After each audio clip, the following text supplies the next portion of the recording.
Bueno, voy a grabar también esto.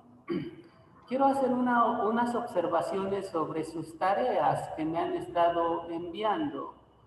Para empezar, quiero felicitarlos, porque muchos de ustedes hicieron una muy buena tarea y a todos les he enviado su calificación. Solo quienes mandaron hoy su tarea, a lo mejor la calificación no les ha llegado, porque yo los días lunes normalmente no califico tareas.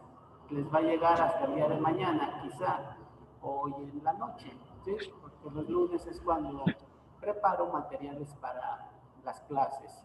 Así que de entrada quiero felicitarlos y quiero hacer las siguientes observaciones.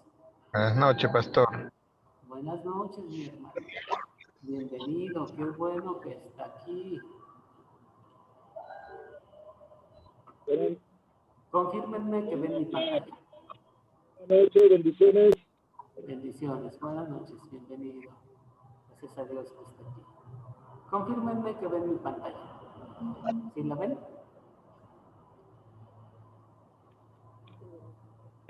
Miren, las recomendaciones son las siguientes. Las tareas que ustedes manden, preferiblemente mándenlas en formato Word. Si pueden trabajarlo en sus computadoras, es lo mejor. Porque si ustedes lo trabajan en su computadora y me lo mandan, se los voy a regresar muy rápido, porque el Word se califica muy rápido. Si no les es posible, mándenlo como imagen. Tomen la fotografía y mándenla, por favor.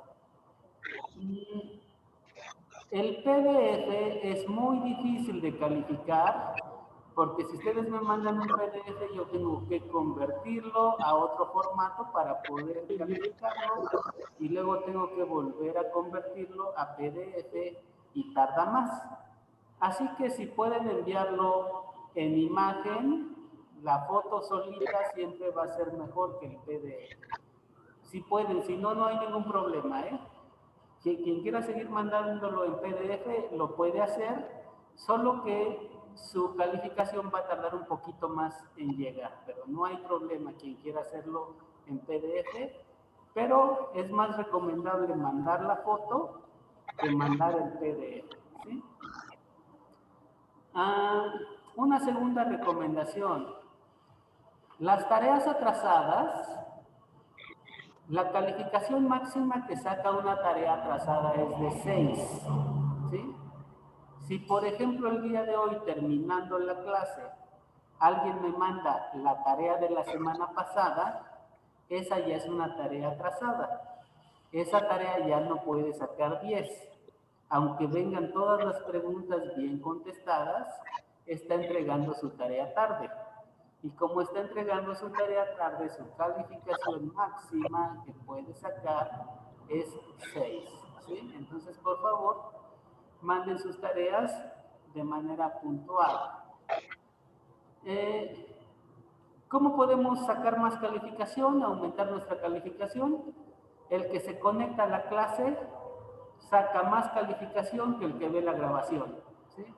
Porque tomamos en cuenta el esfuerzo que están haciendo para conectarse, para estar aquí en vivo y para participar. El que responde bien una pregunta también aumenta un poco su calificación. Por ejemplo, hace 8 días se preguntaba por qué razón Moisés no utilizó la palabra sol y la palabra luna en Génesis. Y un hermano, el hermano Félix, si mal no recuerdo, contestó bien la pregunta. Entonces, es un punto para el hermano. ¿Sí? Quien contesta bien una pregunta. El que toma bien una foto de su tarea. Acuérdense que cuando van a tomar una foto, al principio se ve borroso. Hay que esperarse tantito a que se vea claro y entonces tomen la foto. Porque a veces no se entiende y si yo no entiendo lo que dicen sus respuestas, puedo leer otra cosa que ustedes no escribieron. Entonces tomen la foto de una manera clara. Cuando contesten su tarea, no pongan solamente versículos. Por ejemplo, hicimos una pregunta. La pregunta fue, ¿qué hijo de Noé estaba contaminado por el pecado? Hay que poner la respuesta. La respuesta es Cam, ¿sí? Cam, esa es la respuesta. Y ya después, si quieren, ponen el versículo.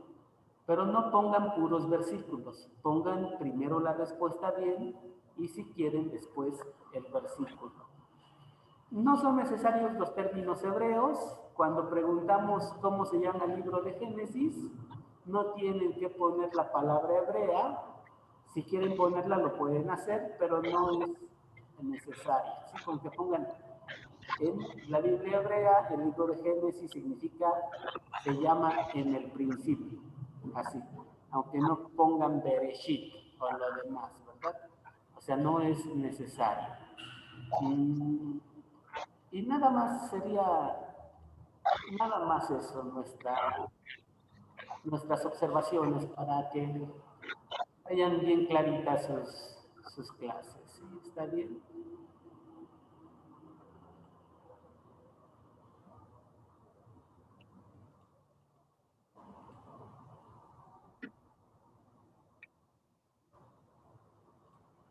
Quisiera saber si alguien tiene alguna pregunta al respecto. Pastor, Sí, dígame. buenas tardes. Una pregunta. Yo le mandé mi tarea por correo. ¿Es correcto? ¿Está bien? ¿O tiene que ser por Word? No, no hay ningún problema. Así como la mandó, creo que sí le llegó un PDF calificado, ¿verdad?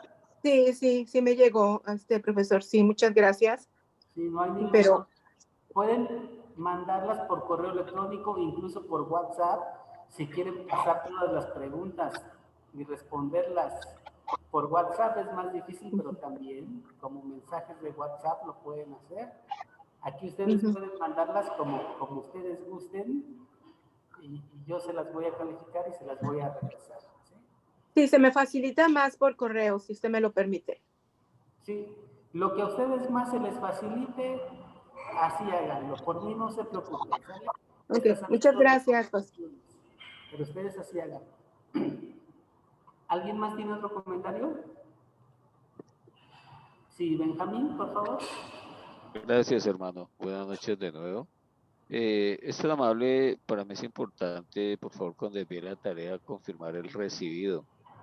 Usted, pues, es simplemente por tranquilidad personal. ¿Mi tarea le llegó, profe? Sí, claro, claro. Y se la regresé, Benjamín, calificada. No sé si le llegó o si puede revisar su WhatsApp. Se la regresé Pre- calificada como formato PDF. Ahí la debe de tener. Precisamente, hermano, no me ha llegado nada aún. Ok, qué bueno que me avisan. Entonces, lo voy a revisar y terminando la clase, por ahí va a estar su tarea, hermano. ¿Sí? Me comunico con usted por privado. Hermano Félix. Eh, Nos gustaría tener su correo electrónico para poder enviar también por medio del correo la tarea. Si nos Sí, podría facilitar el correo electrónico suyo. sí, desde luego que se los puedo facilitar. Lo voy a escribir en el grupo terminando la clase para que no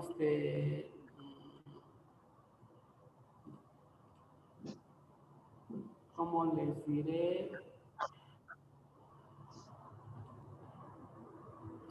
Lo voy a compartir en el grupo en un momento, pero no sé si alcanzan a ver.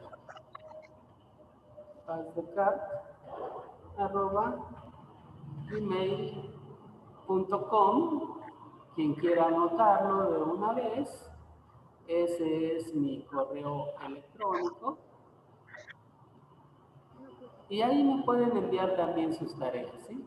Puede ser a mi WhatsApp privado o puede ser también aquí a mi correo con toda confianza. No sé si a Benjamín se le quedó la mano levantada o quiere decirnos algo, Benjamín. Sí, hermano, es que había cambiado el celular y no había descargado todo el archivo de WhatsApp y ahí llegó su respuesta. Dios lo bendiga, bendiciones. Ah, ok. Entonces ya llegó por ahí. Muy bien, excelente.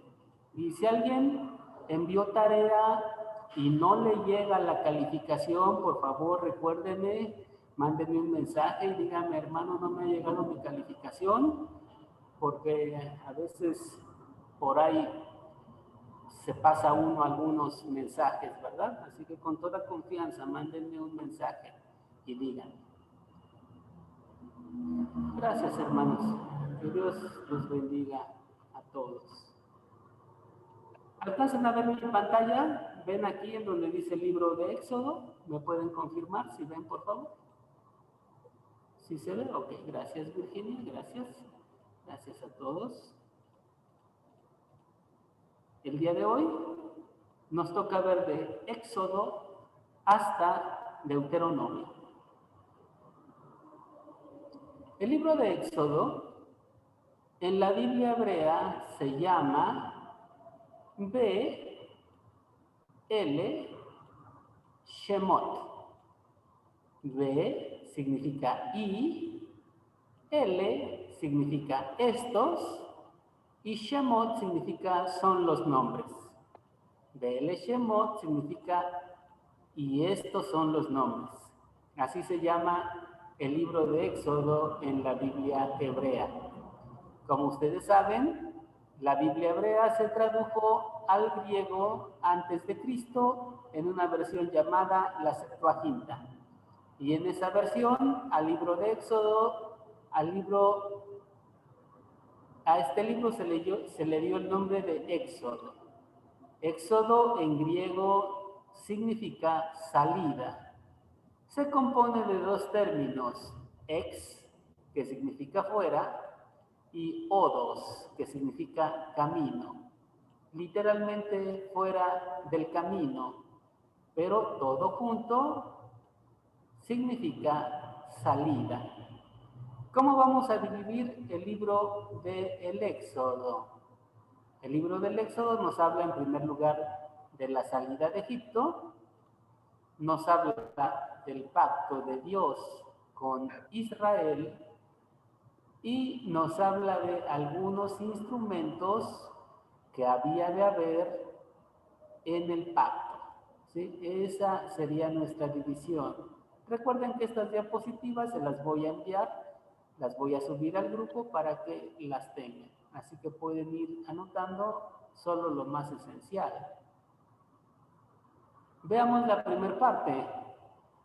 El libro de Éxodo, del capítulo 1 al capítulo 18, nos habla de la salida del pueblo de Israel de Egipto. La historia ya nos la sabemos. Israel se multiplica y prospera. El faraón teme y los esclaviza. Moisés es llamado por Dios. Dios se le revela y lo manda a liberar a su pueblo. Moisés se presenta ante el faraón y el faraón endurece su corazón y Dios manda muchas plagas, 10 plagas que castigan a Egipto fuertemente. Las plagas caen sobre cosas que para los egipcios son muy sagradas. Por ejemplo, el río Nilo. El río Nilo era un río sagrado para los egipcios. Y Moisés golpeó con su vara y el río se convirtió en sangre. Entonces algo muy sagrado para ellos terminó convirtiéndose en sangre. Las moscas que Dios manda es el tábano, es la mosca panteonera, la mosca grande. ¿Por qué? Porque las tumbas y los muertos en Egipto eran sagrados, pero esas moscas de esos lugares lastiman a la gente. Los egipcios adoraban al dios del sol. El dios del sol se llamaba Ra, el dios Ra. Y Dios manda las tinieblas y todo Egipto se convierte en tinieblas y el dios Ra, el dios del sol, no puede hacer nada. Para los egipcios algunos animales eran sagrados. Tenían dioses que tenían cabeza de buey, tenían cabezas de vaca, dioses que tenían cabezas de cordero, cabezas de borrego, o sea, eran animales sagrados para ellos, y Dios castiga el ganado de Egipto. Entonces está castigando cosas que para los egipcios son muy sagradas. Antes de que el pueblo salga de Egipto, Dios instituye la Pascua, una cena que recordaba que ellos habían sido esclavos en Egipto. Después de la salida, tenemos un pacto que Dios establece con el pueblo de Israel. En aquel entonces había dos tipos de pactos. Los pactos entre iguales. Dos reyes muy poderosos se ponían de acuerdo y establecían un pacto entre iguales. Pero también había otro tipo de pacto, que era el pacto de vasallaje. Un rey muy poderoso establecía un pacto con un rey que no tenía poder. Y este rey poderoso iba a proteger al rey que no tenía poder.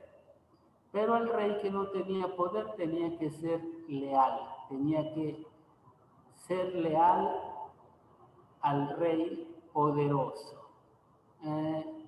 Si lo traicionaba, simplemente moría, ¿sí? Le quitaban la vida.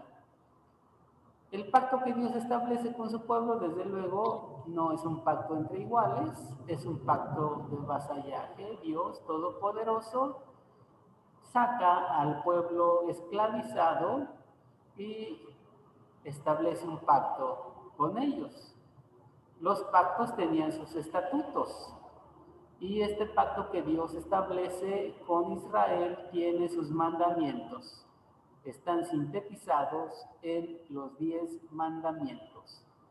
Y después de los 10 mandamientos se dan otros mandatos que se desprenden también de ahí.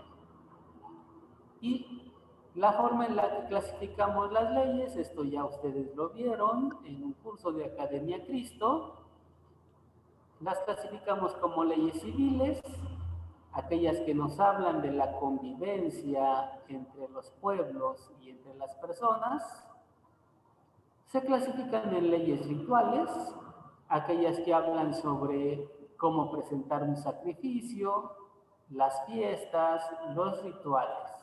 En el libro de Éxodo se habla de 3 fiestas importantes: la Pascua, que es la liberación de Egipto; Pentecostés, que es la fiesta de las cosechas, cuando se levantaban las cosechas; y los tabernáculos, que es la fiesta que recuerda cuando el pueblo de Israel iba por el desierto y acampó en tabernáculos. Hay también leyes morales. Entre esas leyes morales está obedecer a los padres y leyes así de ese tipo. Todo pacto tenía sus leyes, tenía sus requerimientos, y estos son los requerimientos del pacto. Además de eso, los pactos también tenían sus objetos, sus símbolos.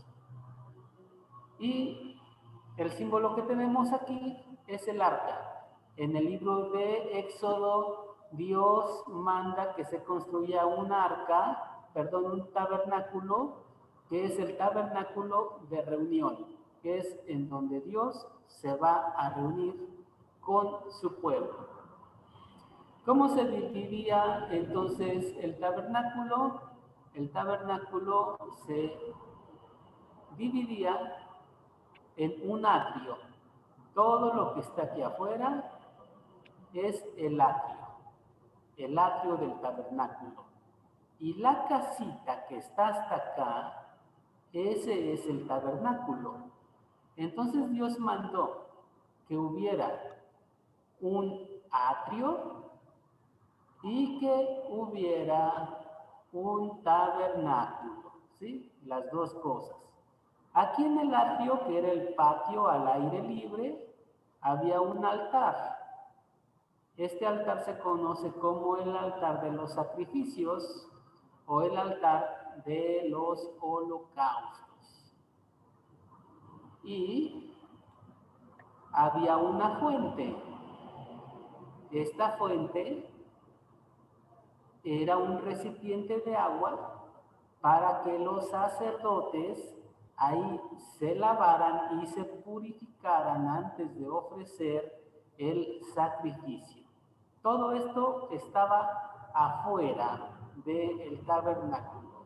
Todo estaba en el patio del tabernáculo. Tenemos aquí los instrumentos del pacto.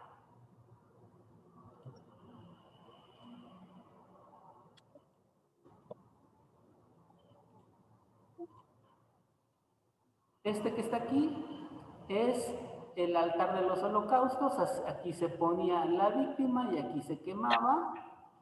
Esta es la fuente donde se lavaban los sacerdotes, la que vimos que estaba ahí afuera. El tabernáculo estaba dividido en dos partes. Una parte era el lugar santo y otro el lugar santísimo. Esta parte que está aquí es el lugar santo. Había tres cosas en el lugar santo. La primera era una mesa que tenía 12 panes que representaban a las tribus de Israel. Después había un altar pequeño que era para poner incienso. Y aparte había un candelabro o un candelero, ¿verdad?, de 7 brazos. Eso estaba ahí en la entrada, en el lugar santo. Y detrás de esta cortina estaba el lugar santísimo, y en el lugar santísimo estaba esta arca, que es el arca del pacto. El arca del pacto tenía aquí arriba una tapita llamada el propiciatorio, ¿sí?, que era un lugar de expiación en donde se rociaba sangre una vez al año. Hasta ahí el libro de Éxodo. ¿Alguien tiene alguna pregunta? ¿Algo que quiera añadir?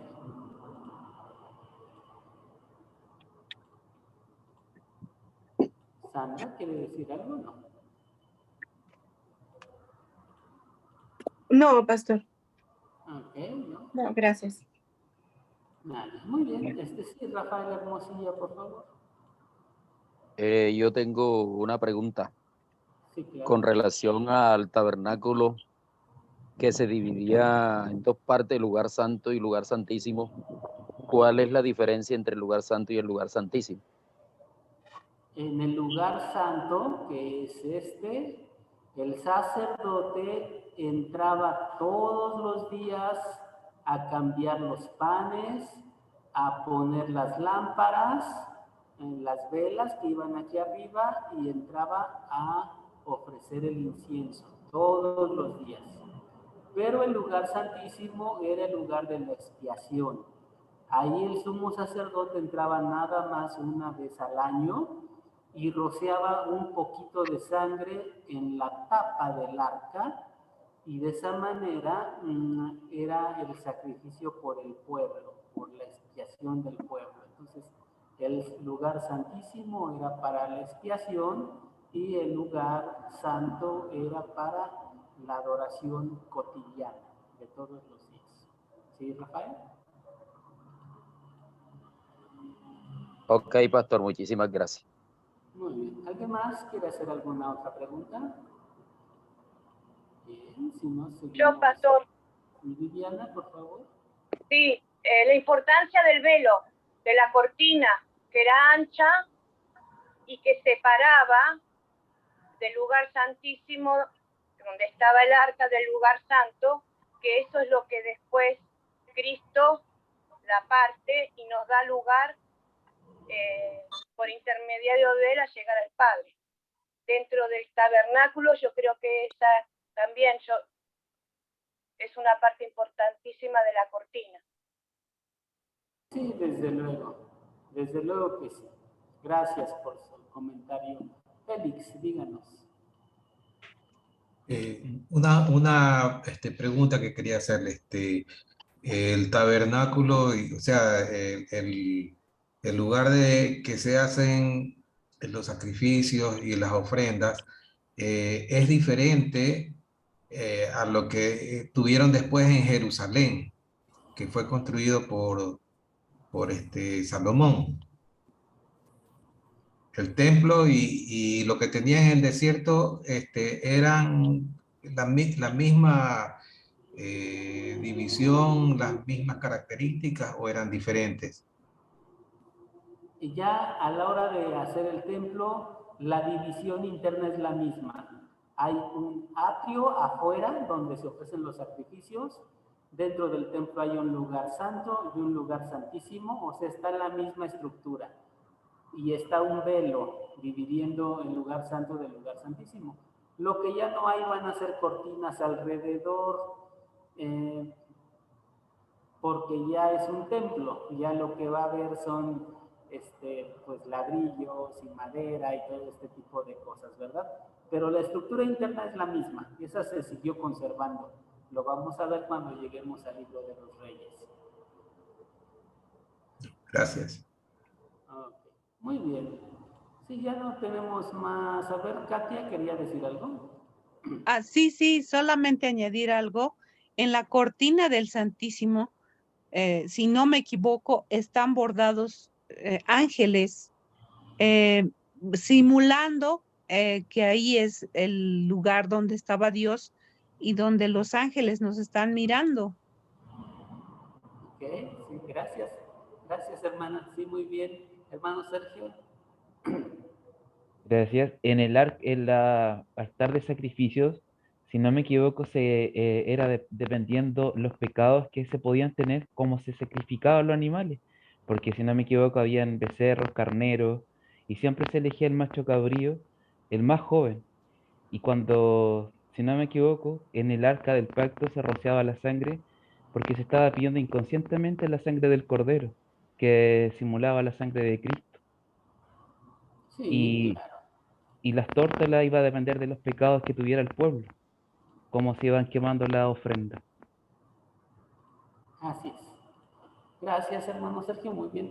Hermano Eduardo, ¿quería decir algo? Sí, pastor, una consulta. ¿Qué hay exactamente dentro del arca? La vara de Aarón, o sea, la vara de Moisés. ¿Qué cosas hay dentro del arca? Pues dentro del arca estaba la vara de Moisés y una muestra de el maná, así. Obviamente, ya lo vamos a ver más adelante, todo esto no se conservó porque cuando se destruyó el templo de Jerusalén, esta arca desapareció. Y ahí ya no hubo nada, el arca se quedó perdida. Pero lo que tenemos es básicamente esos símbolos del Antiguo Testamento. Muy bien, vamos a continuar adelante entonces. Y seguimos con el libro de Levítico. Ya nuestro hermano Sergio nos introdujo un poco a él, porque aquí se va a hablar qué tipo de animal se va a poner en el altar del sacrificio. Ya vimos en dónde estaba, y ahora Levítico nos va a decir varias cosas del sacrificio. Levítico en la Biblia hebrea se llama Vayikra. Va significa y, Yikra significa llamó, y llamó, así se llama el libro. En la Septuaginta se llama Levítico, que viene de Leví. Levítico es todo lo que tiene que ver con los levitas. O sea, aquí están las leyes que van a llevar a cabo los levitas y los sacerdotes, por eso el libro se llamó Levítico. Toda la primera parte del Levítico nos va a hablar de leyes sobre los sacrificios. Una segunda parte nos va a hablar de las leyes sobre los sacerdotes. Una tercera parte nos va a hablar de las leyes de la pureza. Y la última parte sobre leyes rituales y morales. ¿Sí? Algunas leyes rituales y morales.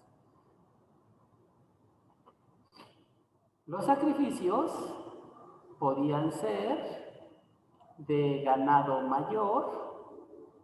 El ganado mayor son las vacas y los animales grandes, ¿verdad?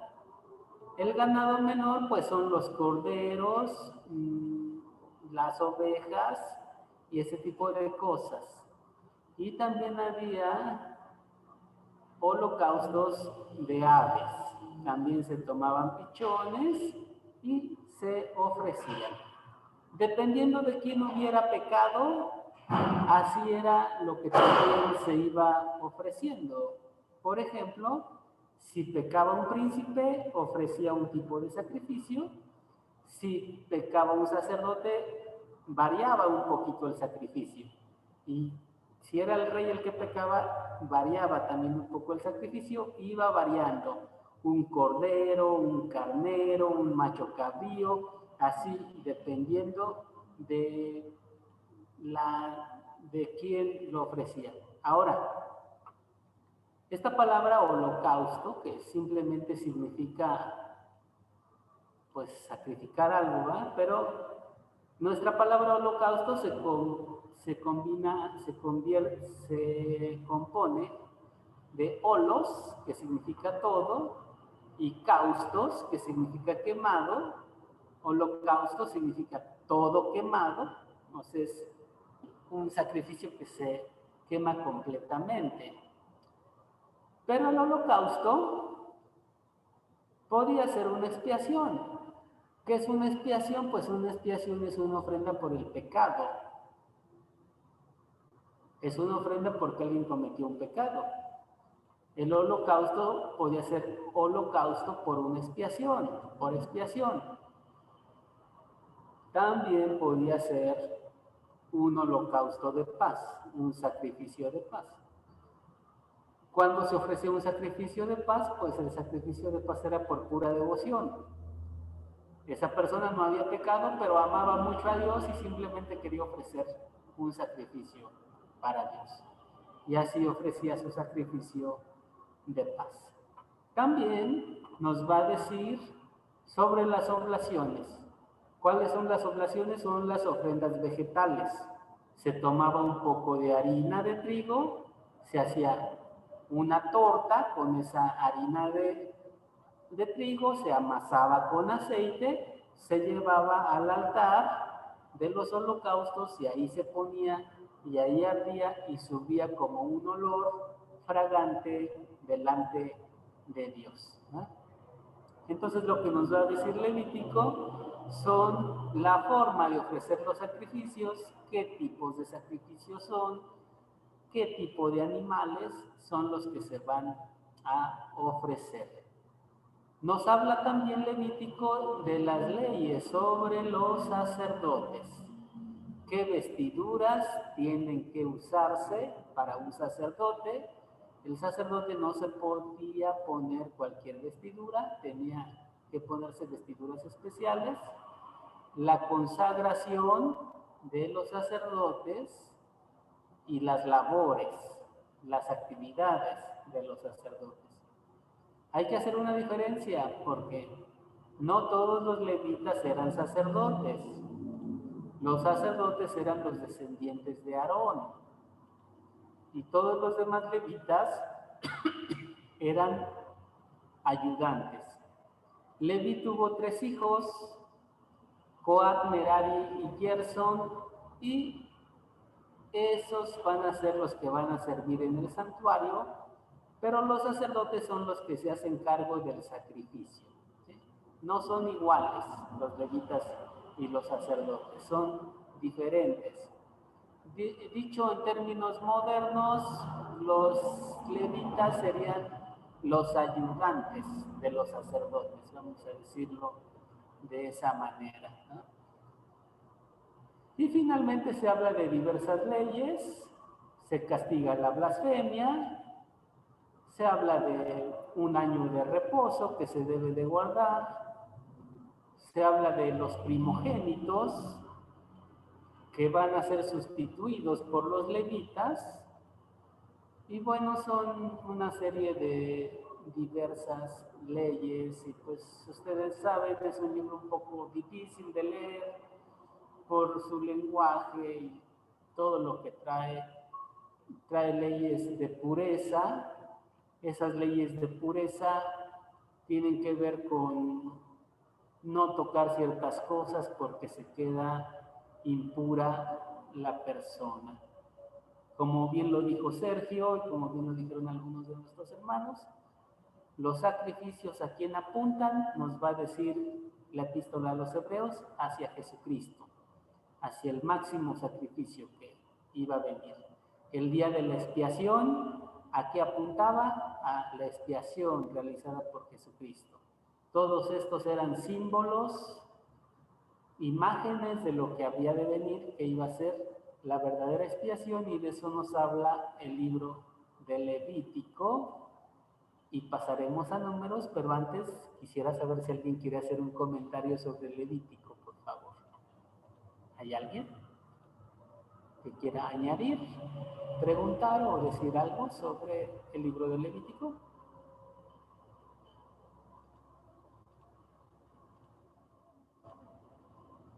A ver, Eduardo. Sí, pastor, ¿los levitas eran los únicos que podían cargar el arca o me equivoco? Sí, hermano. Sí, los levitas eran los únicos que podían cargar el arca. El arca nadie la podía tocar, nadie la podía agarrar. No era incluso cualquier levita, sino que era una familia de levitas la encargada, ¿sí? Está bien, hermana María, por favor.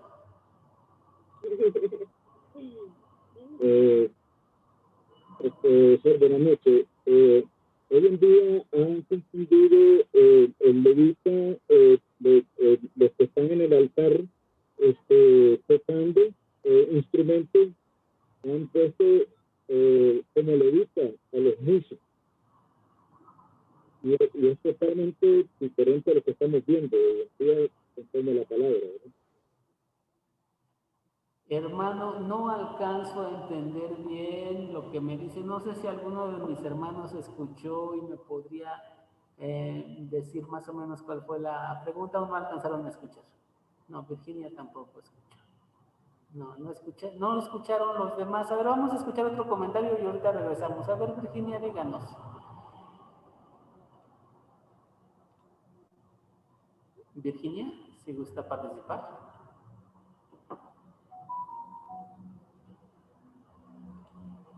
Ah, perdón, no es Virginia, es Viviana. Disculpe, Viviana, ya le estoy cambiando el nombre.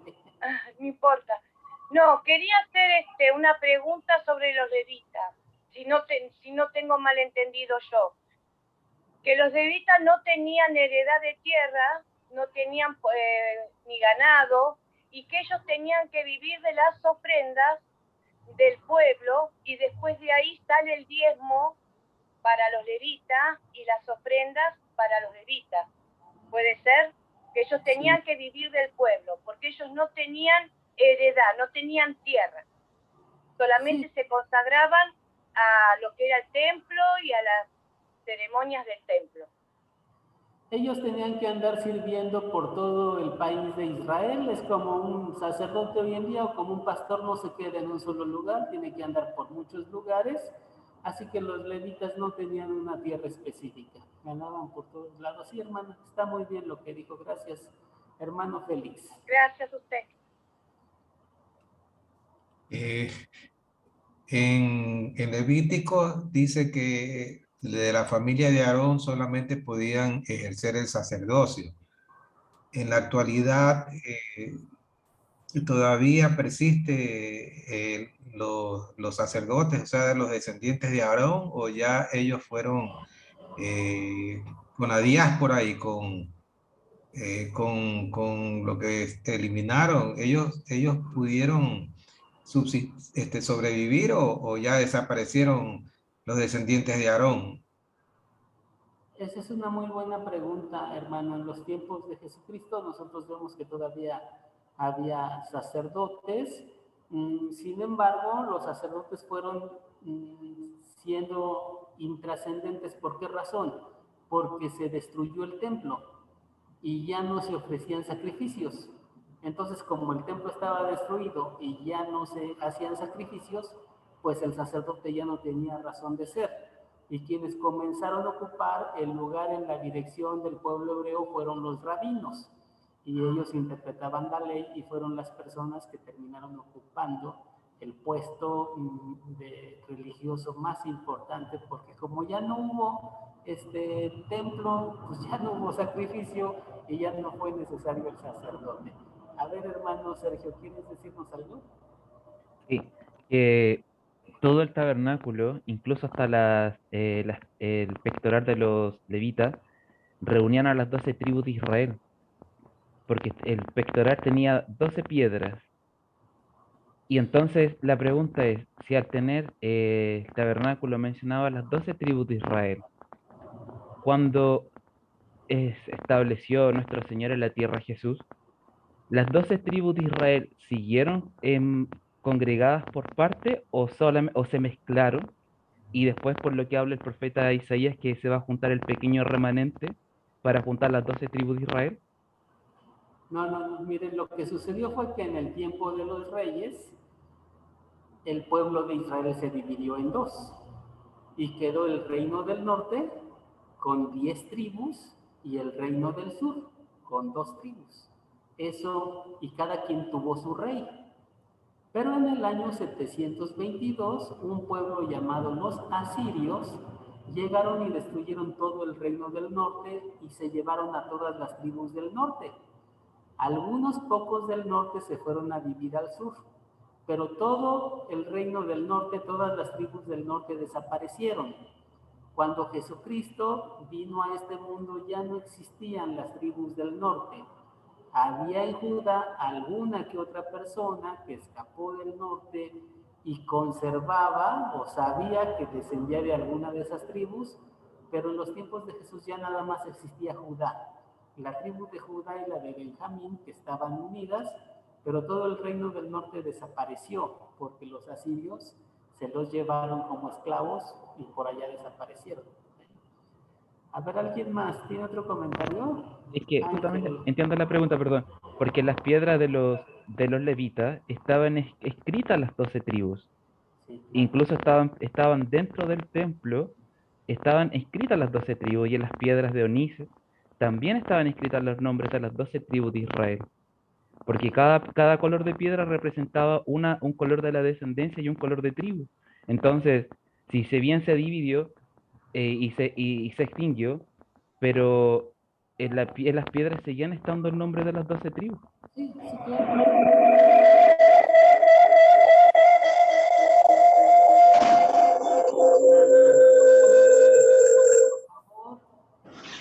Ya está, muchas gracias. Sí, Sergio, así es, o sea, el símbolo de las 12 tribus siguió, porque en Isaías hay una promesa que al fin de los tiempos Dios va a juntar a esas tribus también.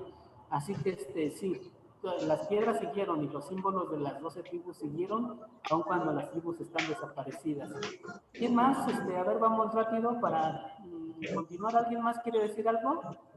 Dile a Maffer que ya está desocupado. No, dile a Mafer. ¿Alguien quiere decir algo? No, ¿verdad? Félix tenía su micrófono prendido. ¿Sí? Vamos a por ahí a controlarlo y ya está. Bien, vamos a continuar ya con la última parte de nuestra clase, ¿sí? Que es el libro de los números. Números, el libro de los números en la Biblia hebrea se llama Be-Midbar. Be significa en y Midbar significa el desierto. El libro de números en la Biblia hebrea se llama En el desierto. Así se llama. Cuando se tradujo la Septuaginta, este libro se le puso aritmos. Aritmos en griego significa números. De ahí viene la palabra aritmética. ¿Se acuerdan que cuando íbamos a la primaria nos enseñaban la aritmética, que eran las sumas y las restas y todo ese tipo de cosas, ¿verdad? Porque aritmos significa números. El libro de los números, entonces, se divide en estas pequeñas partes. Estas divisiones las estoy tomando de una Biblia comentada que se llama la Biblia Popular. Ustedes pueden descargar la Biblia Popular en la página de Academia Cristo. Y estas son las divisiones que estoy siguiendo. El pueblo sale de Sinaí y se va a un lugar llamado Cades. Cometen un montón de tonterías y errores y andan errantes. Y de Cades se van hasta el Jordán y ahí hacen todos los preparativos para conquistar la tierra prometida. Aquí tenemos el mapa de la ruta del Éxodo. Como ustedes pueden ver, la ruta del Éxodo es que van hacia abajo, porque el monte Sinaí está hasta acá abajo. Entonces el pueblo de Israel no se fue directo a la tierra prometida, sino que descendió al Sinaí y de ahí subió hacia este lugar que se llama Cades Barnea y vino por esta zona de acá a tomar la tierra prometida. Aquí lo tenemos. El libro de los números comienza con un censo. Se hace el censo, ¿por qué? Porque van a ir a tomar la tierra prometida. Y como van a ir a tomar la tierra prometida, tienen que hacer un censo de todos los que puedan salir a la guerra. Eso es lo que nos va a decir. Y el número de personas, sin contar a las mujeres y a los niños, es 603,550. Bueno, sin contar a mujeres y a niños, que quizás sería el triple de esto ya con las mujeres y con los niños, ¿verdad? Pero esta es la cantidad de gente que había en Israel. Pues no es mucha, en realidad, si tenemos en cuenta la población de mi país, es poquita gente. Pero en aquel entonces era un gran pueblo.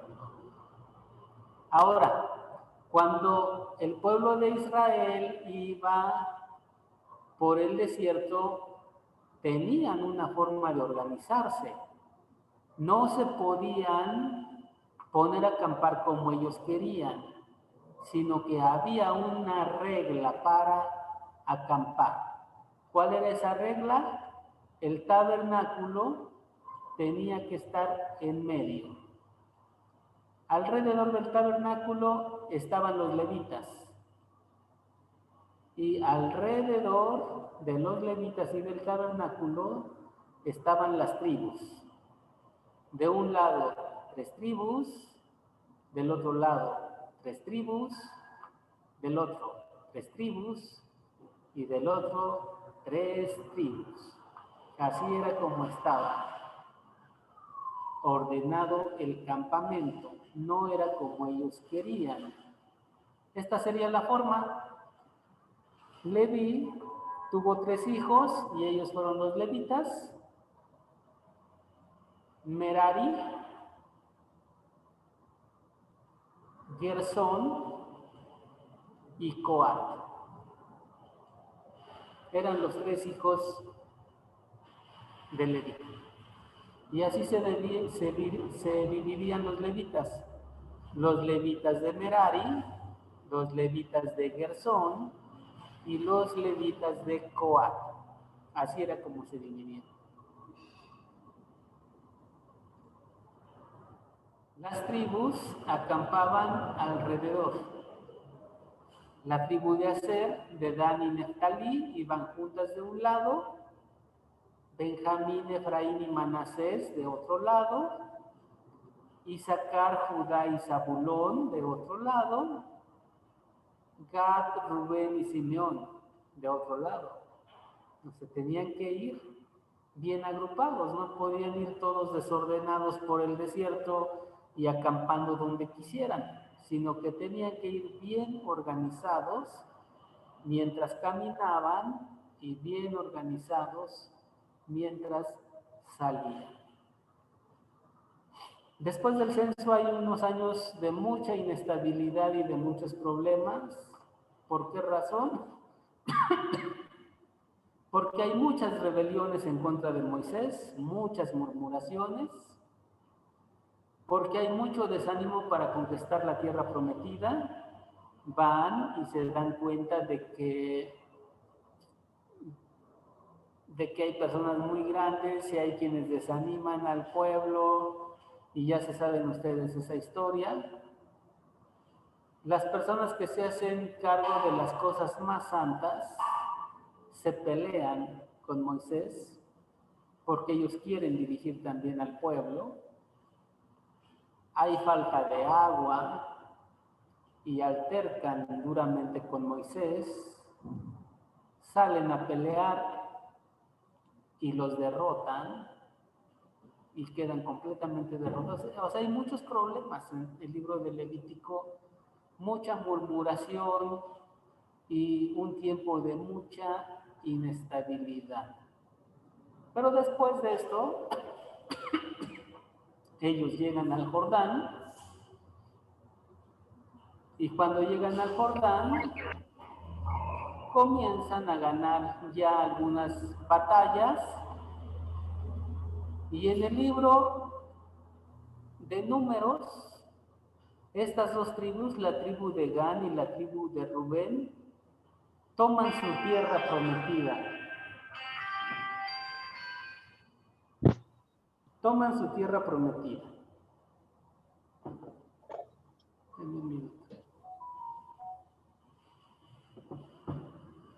Y Moisés les reparte su tierra prometida. Por ahí apaguen ese micrófono. Les reparte su tierra prometida a estas 2 tribus. Y estas 2 tribus, desde el libro de Números, ya agarran su tierra prometida. La tribu de Gad y la tribu de Rubén.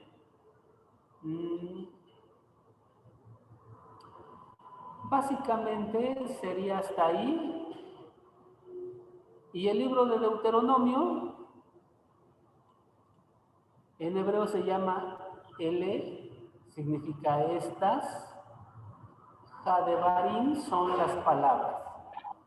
El libro de Deuteronomio en la Biblia hebrea se llama Estas son las palabras.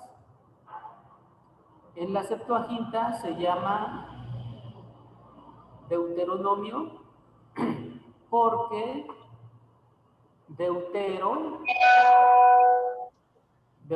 significa segunda o segundo, y nomo significa ley.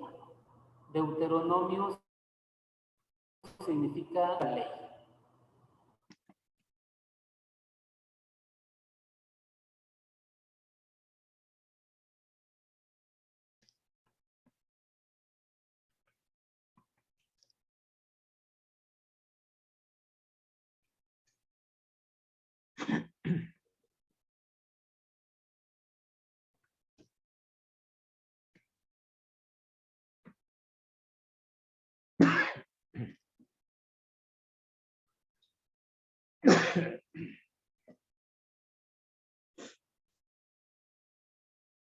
Pastor, ¿se encuentra ahí?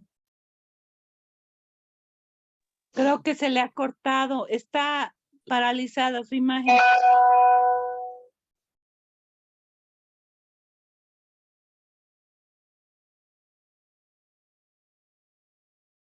Camilo, Señor, disculpa, ¿a qué horas inició la clase? a las 7 en punto. ¿A las 7? Ah, entonces estoy hablando de las 6 de la tarde. Sí, señor. Me quedé, bo. Sí. Estaba pendiente, pero no le puse la hora. La próxima vez te acuerdo. Ajá. 7 Colombia, Ecuador. Correcto. Gracias, hermano.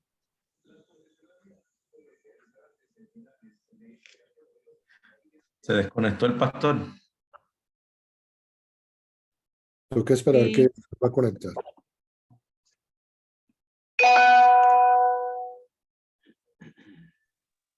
Vamos a tratar de escribirle por el grupo de WhatsApp a ver qué pasó.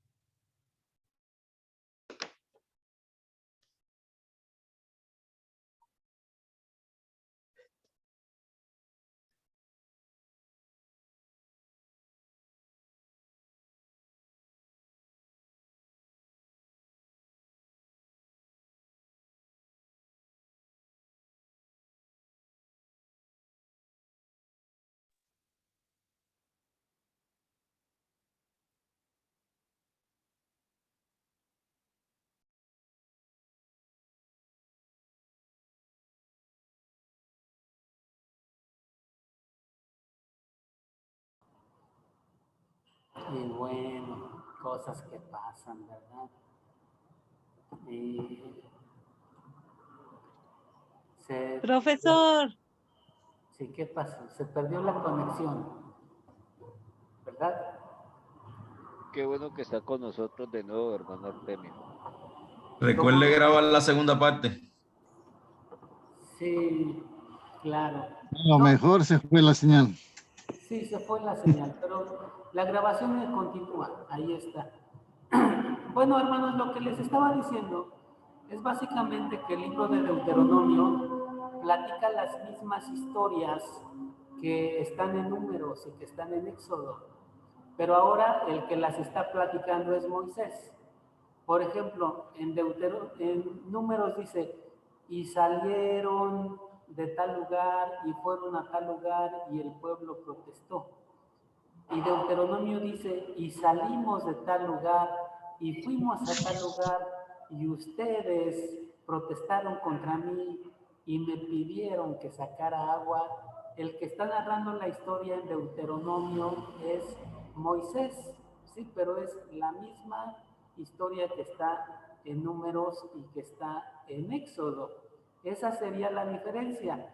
Y una segunda diferencia es que en el libro de Levítico, Moisés hace muchas exhortaciones. Le dice, escucha Israel la voz de Jehová para que te vaya bien cuando tomes la tierra prometida y Dios te bendiga y seas de larga vida. O sea, aparte de que Moisés narra él en primera persona todos los eventos, también hace muchas exhortaciones, muchas invitaciones, y esa sería la característica del libro de El Éxodo. Bueno, finalmente quizá una de las cosas que valdría la pena compartir sería lo siguiente. En aquel entonces, un rey poderoso establecía un pacto con un rey sumiso, un rey que tenía que servirle. Y si este rey le fallaba, el rey poderoso podía mandarlo a matar. Dios estableció un pacto con Israel y Israel le falló. ¿Por qué le falló Israel? Pues le falló porque empezaron a adorar un becerro de oro y dejaron de adorar a Jehová, quebrantaron sus leyes, murmuraron, no querían ya la tierra prometida. ¿Y qué era lo que Dios tenía que hacer con Israel? Pues desecharlos, definitivamente desecharlos. Pero ¿qué es lo que Dios hizo? Les dio una nueva oportunidad. Y a eso se le llama misericordia, que nosotros fallamos y Dios nos dio una nueva oportunidad. Entonces, lo que está de Éxodo a Deuteronomio, la esencia es que Dios hizo un pacto con Israel. Israel le falló a Dios. Y Dios tenía que desechar a Israel. Pero Dios tuvo misericordia y los perdonó y les dio la tierra. Entonces es un bloque que nos habla de la misericordia de Dios. Muy bien, hermanos, hasta ahí mi clase. Quisiera saber si alguien quiere hacer algún comentario o si tiene alguna pregunta. Bueno, más bien un comentario, hermano Artemio. Realmente muy interesante la clase y me da un interés profundo de seguir indagando porque pues estudiando con más profundidad el Antiguo Testamento. Muchas bendiciones y muchas gracias por su aporte. Gracias a Dios, Benjamín. Que Dios te bendiga mucho. Adelante, hermano Ovidio, por favor. Sí, pastor, discúlpeme que no entré a la hora por una equivocación, pero la verdad que yo tengo una pregunta. ¿Por qué Números no es primero que Éxodo? ¿Por qué Números no es primero que Éxodo? Sería, el orden de los libros del Pentateuco es correcto como están ubicados en la Biblia o hay alguna diferencia en cuanto al orden?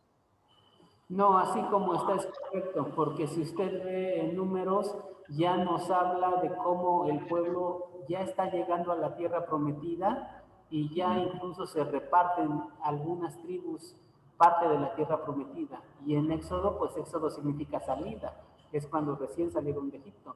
Así que Éxodo tiene que ser primero, ¿sí? ¿Alguien más tiene un comentario?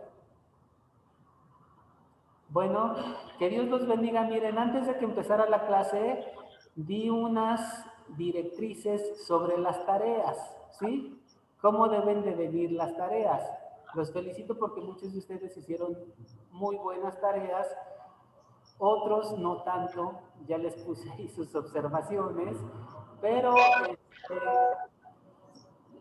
quienes no llegaron puntuales, los invito a que vean la grabación, porque al principio dije más o menos cómo quiero que me manden sus tareas, ¿sí? Y ahí las van a tener.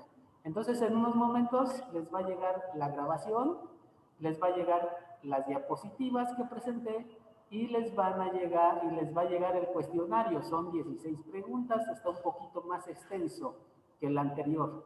Pero así como trabajaron el anterior, trabajen esto. El día miércoles o jueves les va a llegar un video que tienen que ver para la siguiente clase. Ese video se llama El Deuteronomista. Habla sobre quién escribió el libro de Josué, de Jueces, de Reyes y todo ese bloque, ¿sí? Entonces quiero que vean ese video que les va a llegar el día miércoles o el día jueves. Y hasta aquí mi clase. Que Dios los bendiga a todos, enciendan su micrófono, despídanse de sus hermanos. Somos... Bendiciones, buenas noches, gracias.